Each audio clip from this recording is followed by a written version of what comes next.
Matt Riddle's claims that he was assaulted at JFK Airport by a police officer have now triggered an internal investigation. We have new details on the incident in question, as well as what Riddle posted, deleted, and then reposted onto social media about that. Sonny Kiss has commented on their AEW departure, detailing what will be next in their post-AEW career. Eric Bischoff has weighed in on if CM Punk's firing is responsible for low AEW Collision ratings, and a heartwarming story how The Rock provided aid and support for the Wyndham Rotunda family.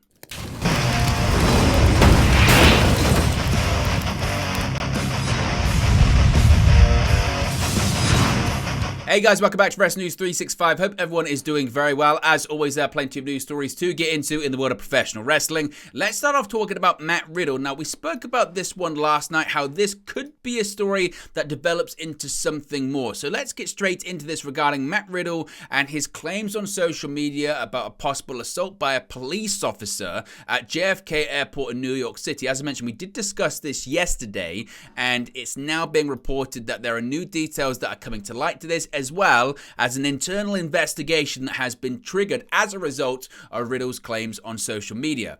So Matt Riddle claimed a New York City airport police officer sexually assaulted him during a confrontation, and while he seems to have taken it back, an investigation is now underway according to TMZ. Now, the WWE superstar posted a shocking allegation on Sunday, taking to Instagram to throw up a photo of a Port Authority police officer at JFK and attaching a scathing caption. He claims to have been inappropriately touched by this police officer, but didn't go into too much detail as to actually what happened in the incident in question. Now, we do actually have the picture in question here up on the screen. We can see what Riddle actually posted here. So this was the first post, and he said, quote, "Nothing like being sexually assaulted by an officer and harassed at the JFK airport. No means no, and just because I'm nice doesn't mean yes, asshole. Those don't know their Twitter or Instagram handles, but I took pictures. Normally I'm like whatever, but today was really weird and uncomfortable, and they made me a point to make me feel small and useless. Definitely one of the most uncomfortable travel days I've ever had, thanks to New York City. You're so progressive and accepting." Now, he quickly actually deleted this. He later posted a follow-up post, which you can see on the screen right now as well, saying that he was finally leaving JFK and he was never going to be coming back there again. Now, as I mentioned, what he does say about this incident in question is that he told the officer no, but alleges the man proceeded to do something out of bounds to him anyway. He doesn't say what. For what it's worth, as I mentioned, Riddle has since deleted the Instagram post. Now, as far as actually what led up to this and exactly what went down, well, according to TMZ, they do have some answers as to what allegedly may have happened. Now, law enforcement sources have told TMZ that Port Authority officers got a call for a disorderly person who was deplaning, and they met him in the terminal. As a result, the person in question here was Riddle. Now, TMZ are told that police officers talked to Matt Riddle as well as other witnesses, and he seemed apologetic in the moment. No police report was filed, and everyone was free to go without incident. It's because of this that the sources, according to TMZ, say the Port Authority was shocked by Riddle's claim, as from their view, nothing went down to warrant such an accusation. Still, TMZ have been told that the department is taking his claim seriously, and an internal probe has been launched.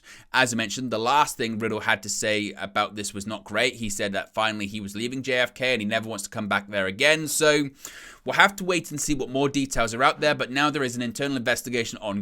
According to TMZ and their law enforcement sources, there was a disorderly person coming off the plane, and everyone was let go without incident or anything like that, so they were quite surprised to hear these claims. So as I mentioned, this is one to kind of keep an eye out for, and more information will certainly be coming out about it. As we get more information on this incident in question, we'll let you know. At the moment, what are your thoughts on this story, and what are your thoughts on what it could mean for Matt Riddle moving forward? Let me know your thoughts about that.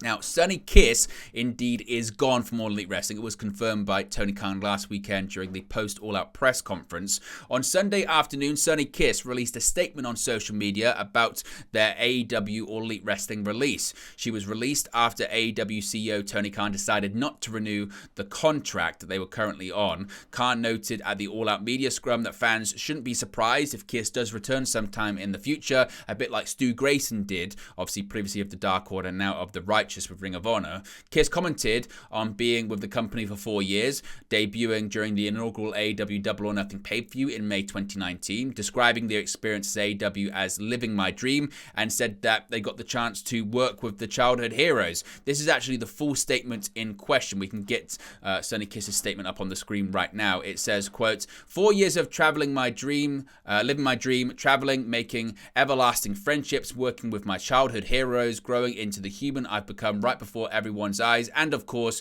being part of some historical events with groundbreaking wrestling promotion, All Elite Wrestling. I've made quite a few mistakes along the way, but I've also learned some valuable lessons too. I'm incredibly grateful for it all. In December, I'll be 30 years old with 10 years of wrestling under my belt. The fun part is I haven't nearly touched the surface of what I'm capable of. The statement continues by saying, I knew my journey into pro wrestling would not be an easy one, regardless of my talents. The best part of it all is that I showed people like me that anything is possible when you're working your ass off for it. It may not come easy, but it will come. Sometimes you have to fall all the way down to reignite that fiery passion again. So now what? I'm the Concrete Rose, Sonny Kiss, and I am a free agent. I'm so ready for this next chapter. Let's continue to break those barriers down, shatter those glass ceilings, and make shit happen. Where next? Sonny. So we'll wait and see what happens in the post-AEW career of Sonny Kiss. What do you think is next for Sonny Kiss? And what did you think of the statement as well? Let me know your thoughts, as always, in the comment section below. Now, let's switch gears here and talk about AEW Collision. Eric Bischoff, a known hater, some would say, of AEW, or critic is maybe a better way of putting it. Nevertheless, the decision for AEW to part ways with CM Punk earlier this month has divided the pro wrestling community, with many praising the promotion for the brave call, while others have questioned the negative impact it could have on the product. After a tumultuous 2-year run with the company, the 44-year-old was terminated with cause prior to AEW All Out in his hometown of Chicago, following an incident with Jack Perry backstage. In the wake of the incident, Tony Khan made the announcement live on the September 2nd edition of Collision that Punk would no longer be with the company, leading to the worst ratings in the show's short history on TNT. Collision averaged 345,000 viewers across the 2-hour broadcast, with close to 90,000 people tuning out as soon as the Punk announcement was made. According to WWE Hall of Famer Eric Bischoff, there might be more than meets the eye when it comes to those TV numbers, particularly when it comes to the strong competition that Collision had that weekend, going up against a WWE PLE in Payback, as well as strong sports competition from college football as well. Bischoff said, quote, I think people are making too big of a deal out of it before you jump to the conclusion that 89,000 people left because of CM Punk. I think that's a giant leap into fantasy land. It could have been for other reasons. It had nothing to do with CM Punk, he said on the Strictly Business podcast. What was the lead-in for that show? That's the first thing I would want to know. I think there was a fair amount of curiosity about what Tony is going to do. People who might not watch Collision decided to tune in and get a real-time update about what the situation was because it got a lot of press. The episode in question faced stiff competition, as I mentioned, from the Payback Premium Live events, as well as a blockbuster college football game, leading to a decline in viewership for AEW's newest weekly program. While the absence of CM Punk, who has a strong following despite his controversial antics, will undoubtedly hinder some elements of AEW, the overall nature of his tenure created more headaches than it's worth, in the opinion of some within the industry.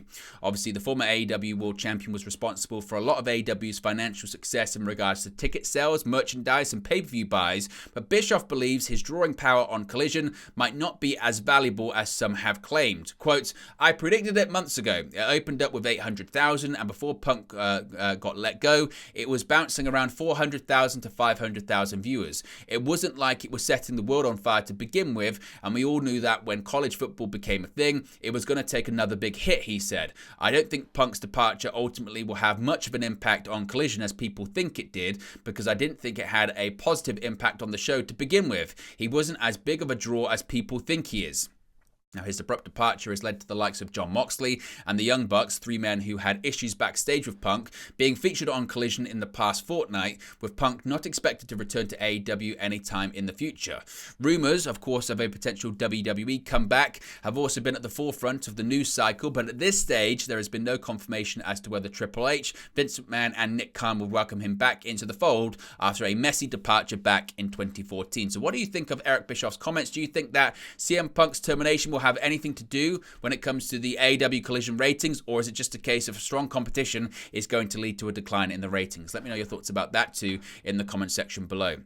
Finally, this is quite a heartwarming as well as a heartbreaking story given the subject matter here. Now, the wrestling world, of course, has been mourning the death of Wyndham Bray Wyatt Rotunda since the news of his passing on August 24. Wrestlers and fans alike have been sharing stories about the impact of the Eater of Worlds that they had on them, whether it be personally or simply from an entertainment standpoint, with everybody rallying around the Rotunda family, including WWE icon Dwayne "The Rock" Johnson. Johnson shared a heartfelt statement following Rotunda's passing, admitting he was heartbroken while putting over his presence, promo skills, and in-ring work. However, the WWE legend went one step further as Mika Rotunda, Wyatt's sister, took to social media to confirm Johnson has been keeping the fridges stocked for all members of the Rotunda family. She tweeted out the following. We can get the tweet up on the screen right now. She said, quote, "Publicly, my family would like to thank The Rock for his kindness, condolences, and love the past 2 weeks. Like he did all people, Wyndham had a positive impact on him too. And DJ has kept our fridges and homes, yes plural, filled with meals and groceries. Love you, Ohana." So a really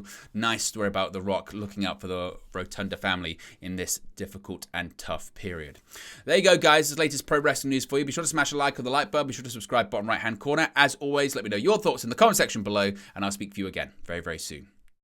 Hey guys, thank you for watching, listening, streaming, or however you come across this video today. Be sure to click on the video on the right there to watch our next video, or click the bottom there to subscribe, or the bottom right hand corner. Thank you very much, and I'll speak to you again very soon.